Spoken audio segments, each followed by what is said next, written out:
Camarades peuple d'Afrique, peuple de Côte d'Ivoire, mes chers frères et sœurs, soyez salués en vous rang grande qualité. Peuple d'Afrique du Nord, du Sud, de l'Est, de l'Ouest en passant par le centre, chers camarades du Litako Gourmand, soyez salués. Soyez salués, chers camarades. Le président Laurent Gbagbo a fait un discours fleuve, chers camarades peuple d'Afrique, où il a touché à tous les points de l'actualité de nos jours. Chers camarades peu d'Afrique, il a demandé à Draman de faire sortir les tickets et de les mettre à la disposition des Ivoiriens, des Africains amoureux du football. Frère, il est ici en France minuit 39. Je pense qu'il est en Côte d'Ivoire 23h39 également. Donc je vous demande de faire le maximum de partage, de mettre la vidéo partout à travers mon entier, les camarades peu d'Afrique. On va rentrer dans le vif du sujet très rapidement. Donc on est parti, hein? On est parti. Continuez à partager, parce qu'il y a une lecture du discours du président Laurent Gbagbo. Écoutez attentivement, prêtez l'oreille. Voilà. Discours intégral du président Laurent Gbagbo à la cérémonie de présentation des vœux du nouvel an de la direction du parti mercredi 17 janvier 2024. On écoute, hein.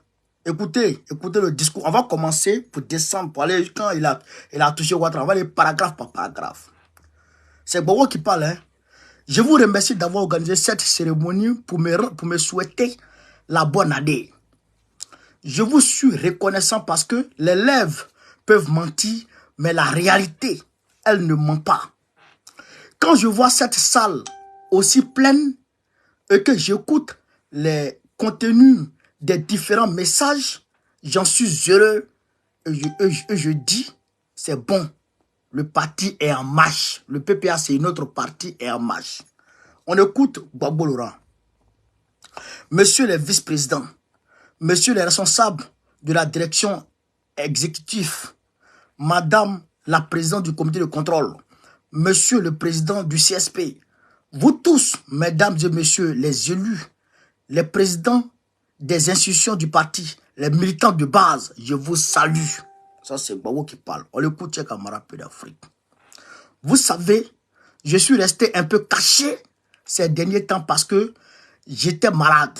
Il dit qu'il était malade. Il est resté un peu caché parce qu'il était malade. J'avais la goutte. Le pharmacien Dano Djedje m'a expliqué d'où ça vient. Ce que c'est. Les médecins aussi. Mais ils m'ont soigné. Je suis guéri. Il avait la goutte. Vous savez, les petits plaies qui sont sur les pieds, souvent sur les mains, tout ça. Il avait ça, mais il est guéri. Vous savez, le monde d'aujourd'hui, le monde est en train de traverser une période difficile et les gens ne voient pas la profondeur. Mais il faut qu'ils voient. Il faut qu'ils voient et savoir ce que signifient les guerres entre la Russie et l'Ukraine et entre Gaza et Israël. C'est Gbagbo qui parle. Hein? Voilà. C'est très important ça. C'est le monde entier qui change de fondamentaux, de repères. Jusqu'à présent, depuis 1988, nous vivions sur les acquis de la chute du mur de Berlin. C'est-à-dire que le vieux monde, le monde qui a été imposé par les États-Unis après la guerre froide. On dit que le communisme est mort et c'est sur ces acquis que la diplomatie mondiale s'est construite. C'est depuis lors que pour ce qui concerne les ex-colonies françaises, François Mitterrand a demandé aux gens d'ouvrir et de faire le multipartisme. Vous suivez?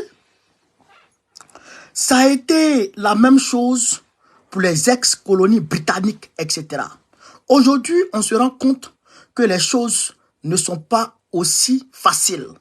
Les États-Unis croyaient qu'ils dirigeaient le monde seuls depuis que Moscou s'était écroulé avec le mur de Berlin.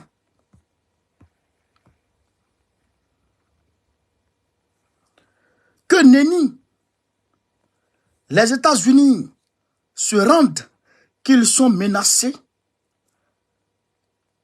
Attendez, hein, parce qu'il ne faut pas y mélanger, j'avais perdu le fil là.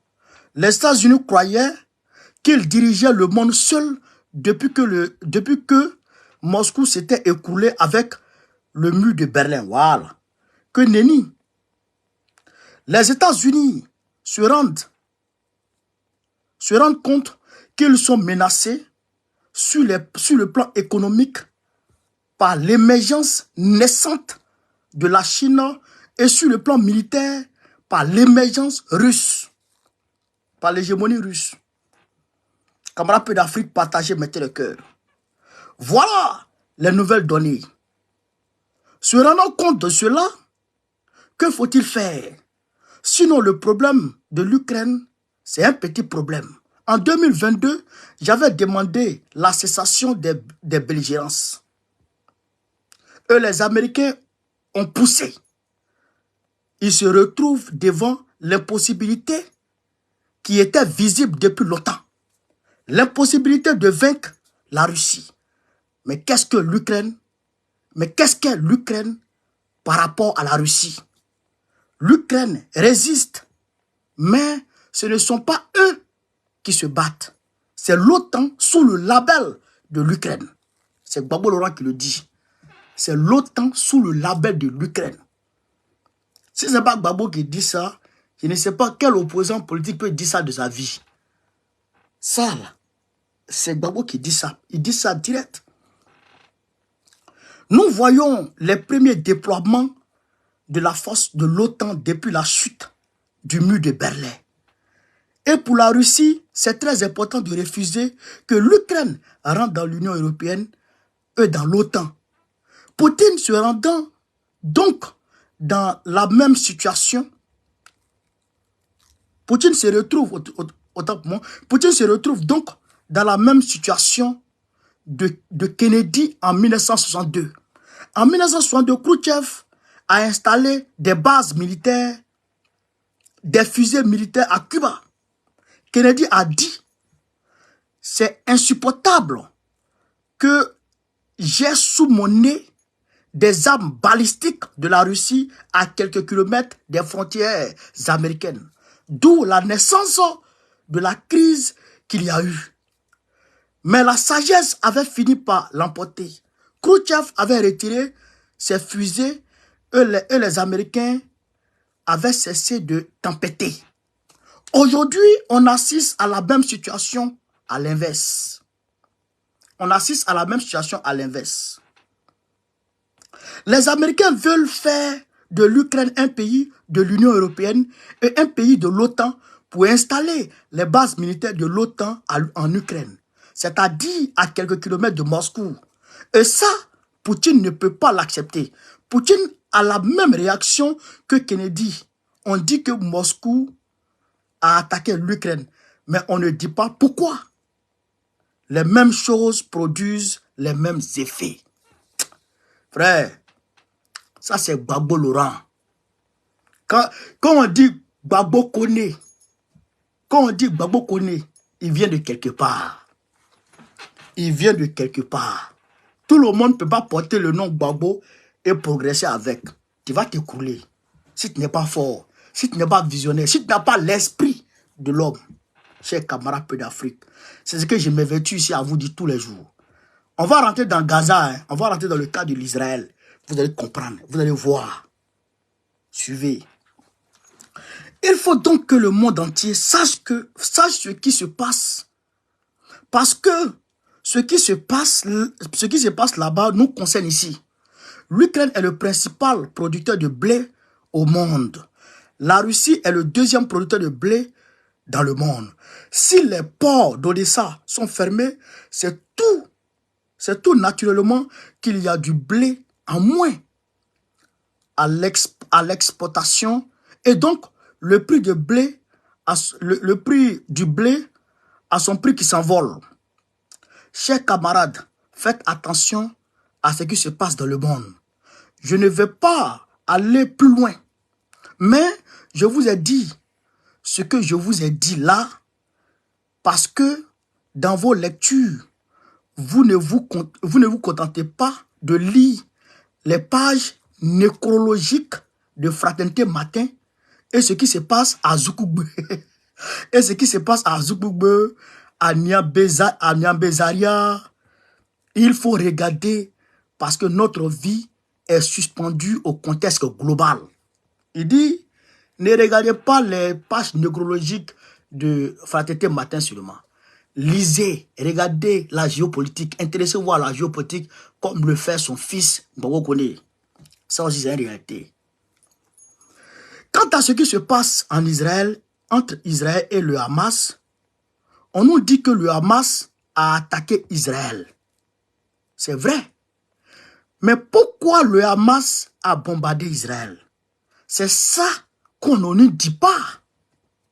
L'autre jour, Pierre Kipré m'a rappelé que c'était en 135 qu'on avait vidé la Palestine de tous les Juifs. En 135 de notre ère, pour ceux qui veulent lire, je les renvoie à Flavius. Joseph, pour avoir des nouvelles fraîches, c'est-à-dire anciennes, les ayant vidés, ils se sont éparpillés dans le monde. Mais la terre n'est pas restée vierge. Ceux qui vivaient là ont été retrouvés là en 1948, quand on a voulu implanter la nouvelle nation juive après les horreurs de l'Holocauste que Hitler avait mis en œuvre. Je vous l'avais dit ici, et je répète que les propositions qui avaient été faites étaient le Fouta Djallon pour créer le nouvel État juif. Écoutez très bien la partie là. L'Ouganda et la Palestine. L'Ouganda et la Palestine. Dieu nous a gardés parce que c'était nous qui étions en première ligne. Peut-être que j'aurais été Hezbollah.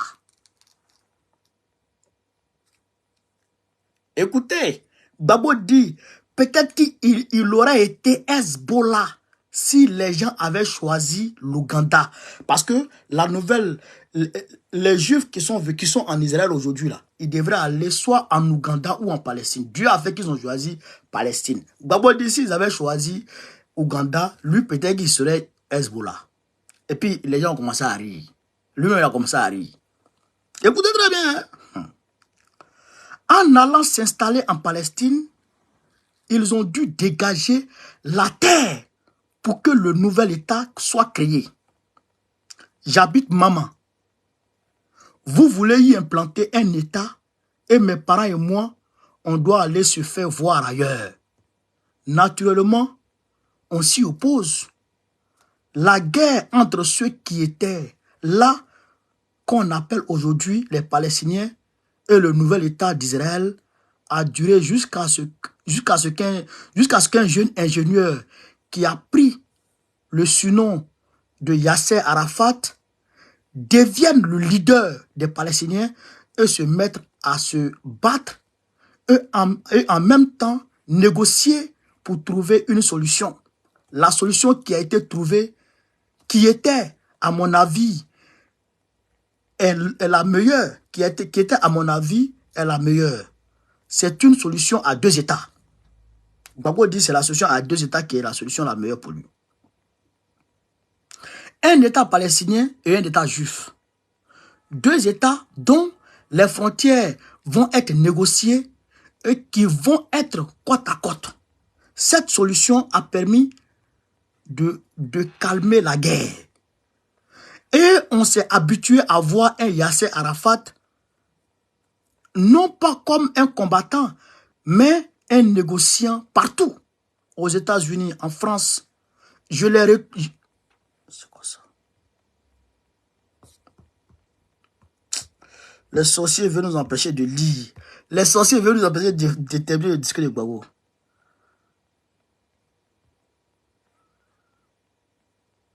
C'est ici.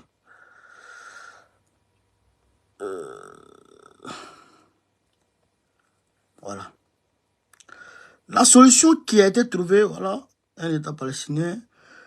Voilà. Et on s'est habitué à voir un Yasser Arafat, non pas comme un combattant, mais un négociant partout aux États-Unis, en France. Je l'ai rencontré avec Simon Pérez.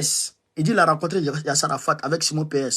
Je les ai rencontrés tous les deux à l'international socialiste. À l'international socialiste. Je crois qu'au Sowe, tu les as vus aussi. Lui, il parle tout, il est témoin. Quand nous étions à Rome, c'était d'ailleurs embêtant pour moi parce que Yasser Arafat habitait le même étage que moi. Quand je sors de mon appartement, je ne peux pas avancer parce que c'était rempli de soldats palestiniens, gardes de corps. Alors, solution à 2 États jusqu'à ce que George Bush Jr. des États-Unis et Netanyahou, qui est là d'Israël, refusent d'appliquer la solution à 2 États. D'où la résurgence de cette crise. Donc, quand on dit que le Hamas attaque, c'est ce qu'il faut dire. Voilà pourquoi ils attaquent. Parce qu'ils n'ont plus d'espoir d'avoir leur État comme ils veulent. Et c'est maintenant, voyant le danger, la guerre se lever de nouveau, que l'administration Biden, par la voix de son ministre des Affaires étrangères, revient à la solution à 2 États. Mais que de morts, que de morts, que de morts pour revenir à une solution qui avait déjà été trouvée depuis. S'exclame le président Laurent Gbagbo. Que de morts, que de morts, que de morts. Donc, espérons que cela va prospérer et qu'ils vont marcher vers la même direction. L'Afrique du Sud a été la nation courageuse et je suis fier, il dit il est fier, je suis fier de cela. Elle a déposé plainte contre Israël pour génocide. Oui, l'Afrique du Sud l'a fait et puis 2 autres États l'ont fait aussi, je crois. Bon, 2 autres États l'ont fait. 2 autres États sud-américains l'ont fait. Je vais retrouver ça, je vais vous envoyer. Pour ceux qui lisent le Chili et puis, je crois, le Mexique ou voilà, ils ont fait. Et je suis fier de cela. Elle a déposé plainte contre Israël pour un génocide. Pour ceux qui lisent la Bible, Gaza, c'est là où il y avait les Philistins qui avaient été Samson. Écoutez très bien, chers camarades d'Afrique.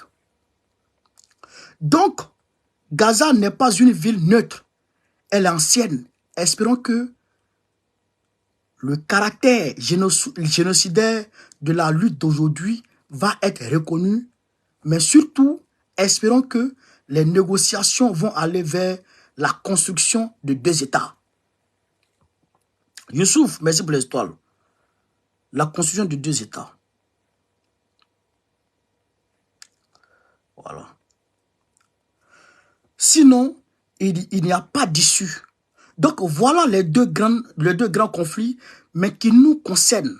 Aujourd'hui, c'est l'Afrique du Sud qui est engagée, mais parce que les autres chefs d'État africains ne sont pas courageux.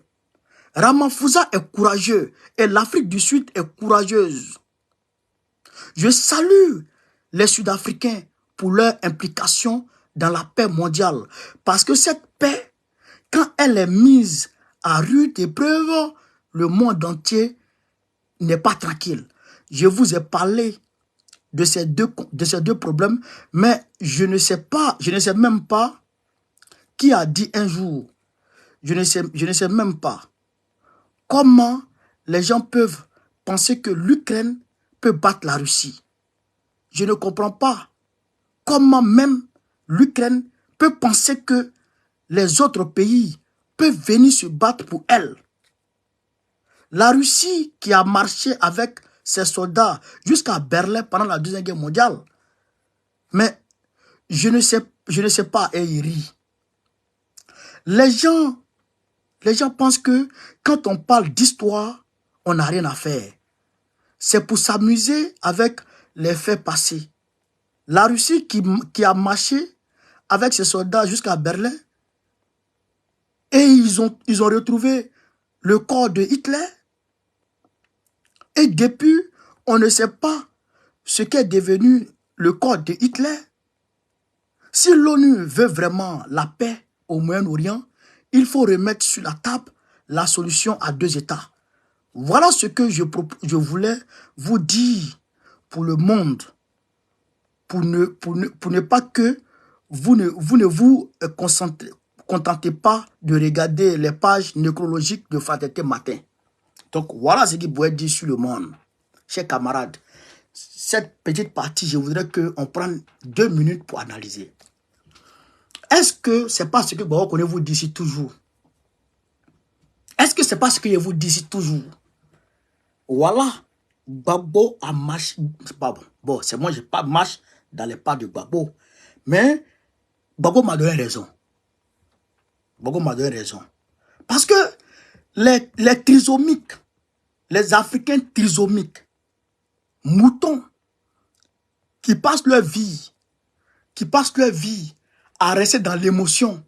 Oui, Israël, oui, ceci. Je vous ai dit que vos aïeux qui ont été victimes de colonisation vous maudissent. Tous ceux qui vont soutenir ces gens-là, ces maudits qui tuent les peuples pour rien, là. Tous ceux qui vont les soutenir, là, vos aïeux qui ont été colonisés vous maudissent. Parce que c'est la même chose qui leur sont arrivés. Ça, c'est une réalité. Donc, on va maintenant passer à la Côte d'Ivoire. Voilà. En ce qui concerne notre pays, il y a des détournements. Même au niveau de la CAN, je ne sais pas s'il faut dire détournement d'argent ou détournement de billets. Vous savez, nous, on a gouverné pendant 10 ans. Je regarde le pays. Oui, les Ivoiriens sont frileux devant l'argent. Ils sont friands d'argent. Donc, moi, je ne donnerai pas de leçons. Mais ce que je peux dire, c'est seulement de rappeler le comportement que j'ai eu à l'époque quand on parlait de détournement d'argent autour de moi, partout. Pour le café cacao, tout le monde parlait de détournement d'argent. La filière café cacao que nous avons remis aux paysans. Quand j'ai dit, donnez-moi le pouvoir pour que je puisse, pour que je vous le rende, voilà, pour que je vous le rende, j'ai rendu le pouvoir aux paysans, effectivement. Et ce sont les 500 Kwao, oui, les tapés d'eau, Bléou, Aka, etc. C'est eux qui géraient.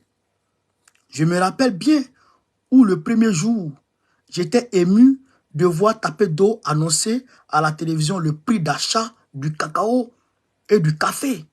C'était la première fois en Côte d'Ivoire. Quand on parlait de détournement dans la filière café-cacao, je ne veux pas accuser quelqu'un aujourd'hui, mais je veux leur dire ce que j'ai fait en mon temps. J'ai écrit au procureur, la lettre existe et elle est sur les journaux. Elle est dans les archives de la présidence. Je lui dis qu'on parle beaucoup de malversation dans la filière café-cacao. Enquêtez pour savoir si c'est vrai ou faux. Mais si vous enquêtez et que vous pensez que... Putain. Excusez-moi. Hein. Je ne sais pas pourquoi mon téléphone me fait chier là.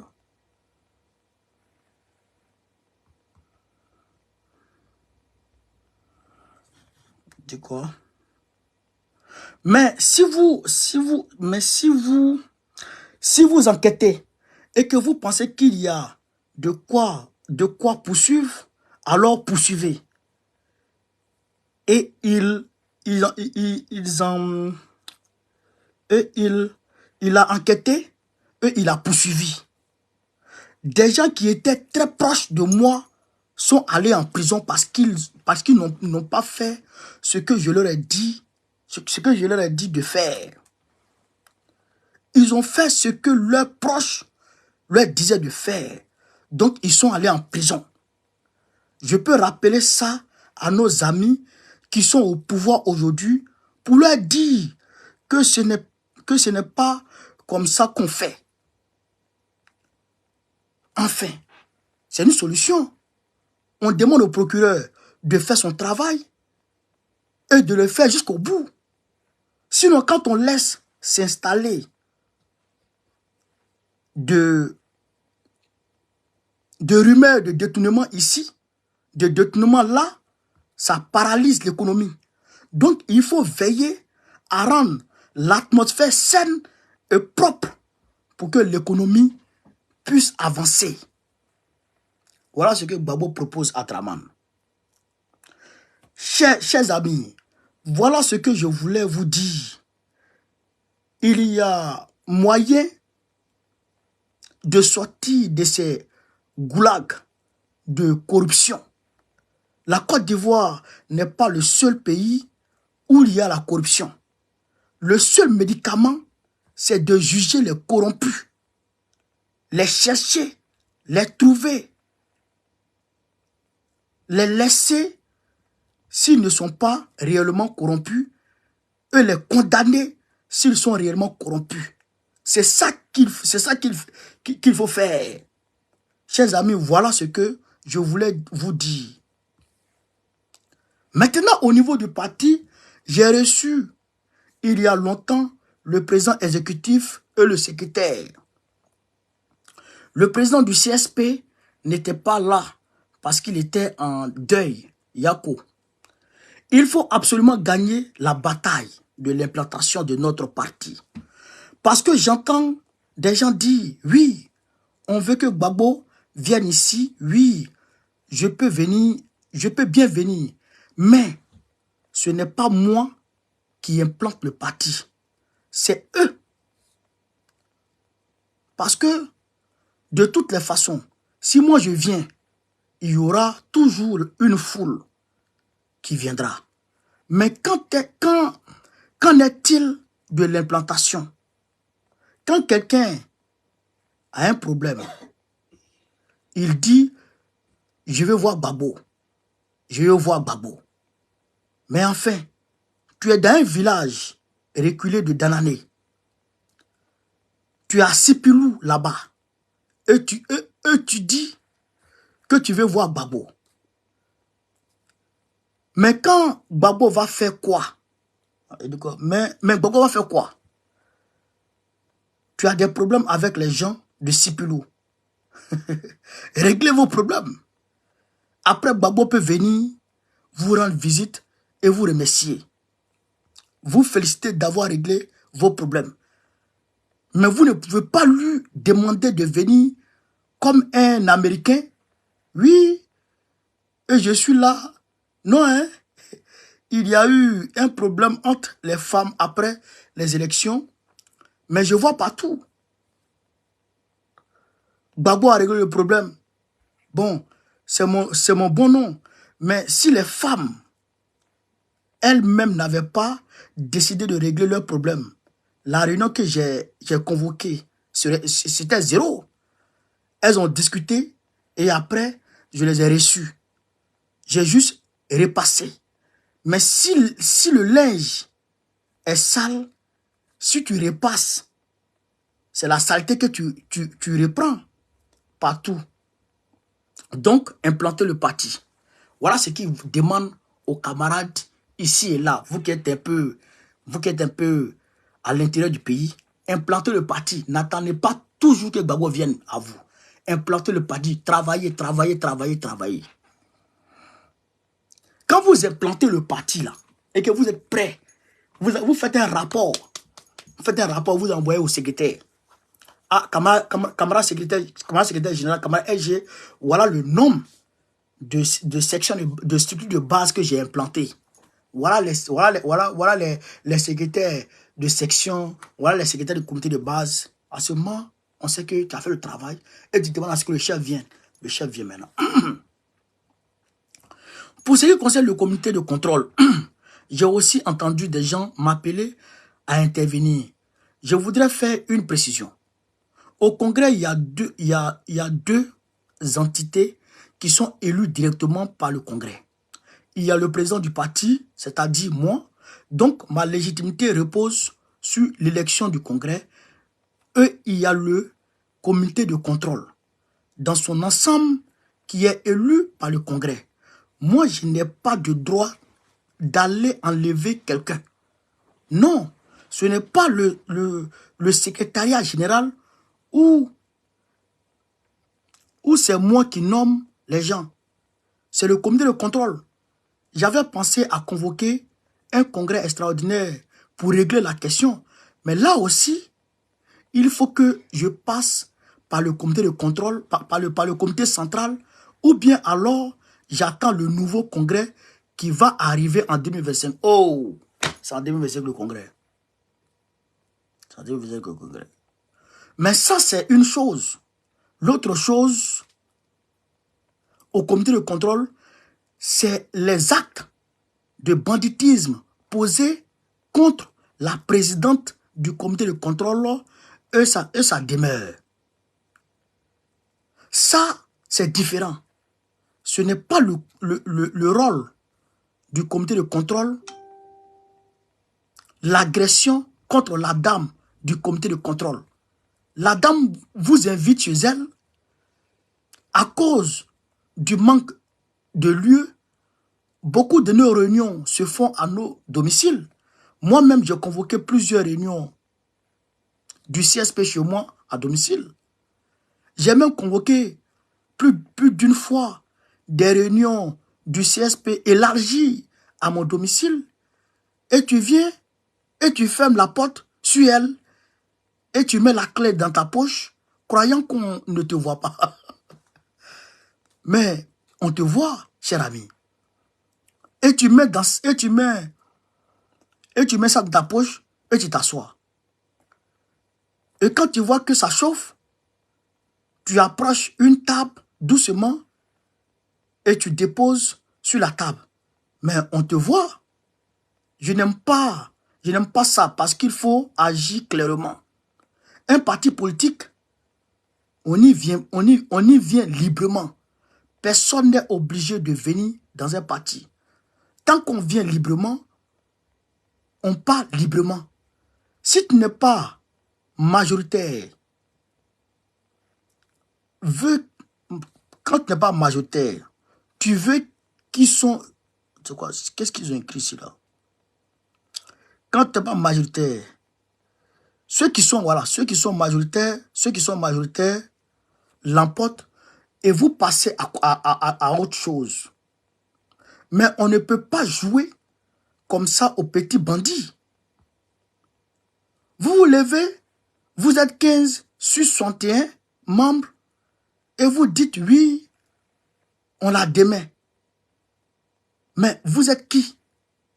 Démettre quelqu'un qui a été élu par le Congrès. On l'a démis dans son jardin d'ailleurs. Hein? Il dit on l'a démis dans son jardin d'ailleurs. Hein? Il y a des comportements qu'il ne faut pas avoir. Nous sommes un parti où il y a des gens qui ont exercé le pouvoir d'État. Il faut agir en conséquence. Et ça, cet acte n'a rien à voir avec l'attitude du comité de contrôle. J'ai demandé au président exécutif de déposer plainte auprès du conseil de discipline. Je n'ai pas encore eu la suite, mais l'affaire suit son cours parce que je veux qu'on soit découragé dans notre parti de poser des actes de délinquance. Et qu'on pose des actes de maturité. Agomat, tu peux ne pas l'aimer, c'est ton droit. Mais il y a des droits que tu n'as pas. Fermer la porte sur elle, tu es qui? Pourquoi? Il y a des choses qui se font pas, qui ne se font pas. Il ne s'agit donc pas d'un dysfonctionnement du comité de contrôle.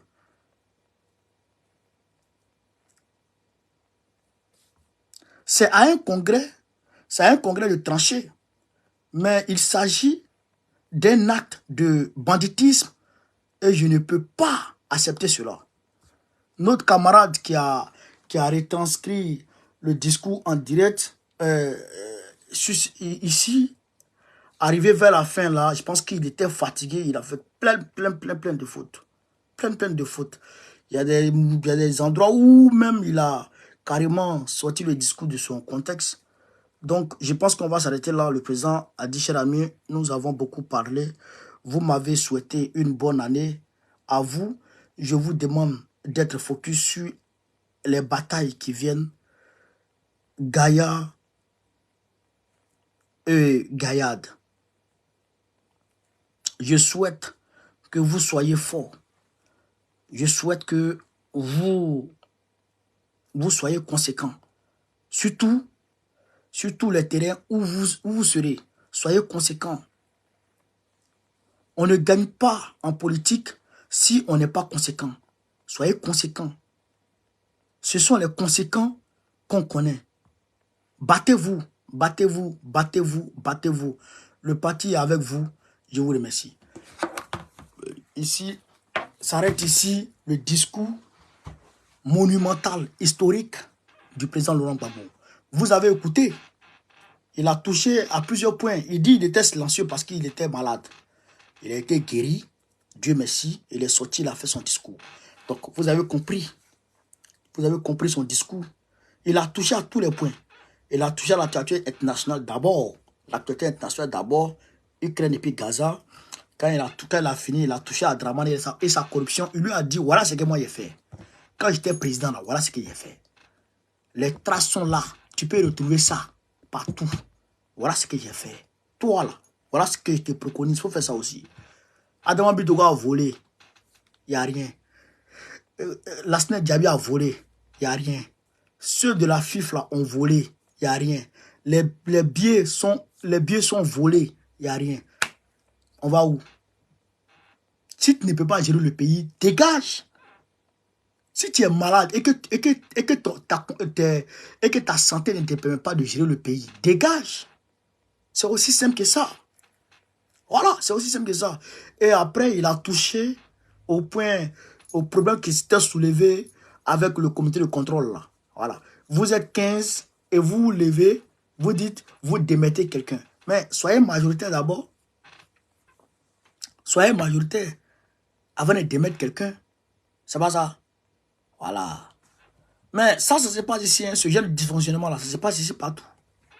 Vous comprenez? Voilà. Donc, Gbagbo demande à Draman de donner les tickets. Ceux qui volent les tickets là, ceux qui sont chargés du Kokana, Amisha François là, il faut le traduire en justice. C'est ça. Amisha, toi et puis la CAF, c'est vous qui gérez nos tickets. Nos tickets. Donc, donnez-nous les tickets. S'il n'y a pas de tickets, je vous traduis en justice. C'est comme ça. C'est comme ça. Il y a des proches du Gbagbo qui ont été envoyés en prison, les taper tout, le problème ici à la police, à la justice de Côte d'Ivoire. Ou bien c'est pas ça. Hein? Mais Draman n'est pas capable de ça. Parce qu'il a peur. Il a peur. Et j'apprends qu'il y a un capitaine, un jeune capitaine de Côte d'Ivoire qui a parlé, qui s'est plaint de ténébrement qu'ils sont en train de torturer. Allah, là, on m'a dit ça. Mais je vais me renseigner pour avoir plus d'informations. Et demain, je vais venir vous informer. Chers camarades Peu d'Afrique, je vous demande de partager au maximum cette vidéo, de la mettre partout à travers le monde entier. De la mettre partout à travers le monde entier. Voilà. Sur ce, vive l'Afrique libre, vive le panafricanisme, vive les présidents panafricains, vive le PPACI, vive le président Gbagbo, Gbagbo président de Côte d'Ivoire 2025. Inch'Allah. Partagez la vidéo, mettez-la partout à travers le monde entier. On est ensemble. Merci les gars.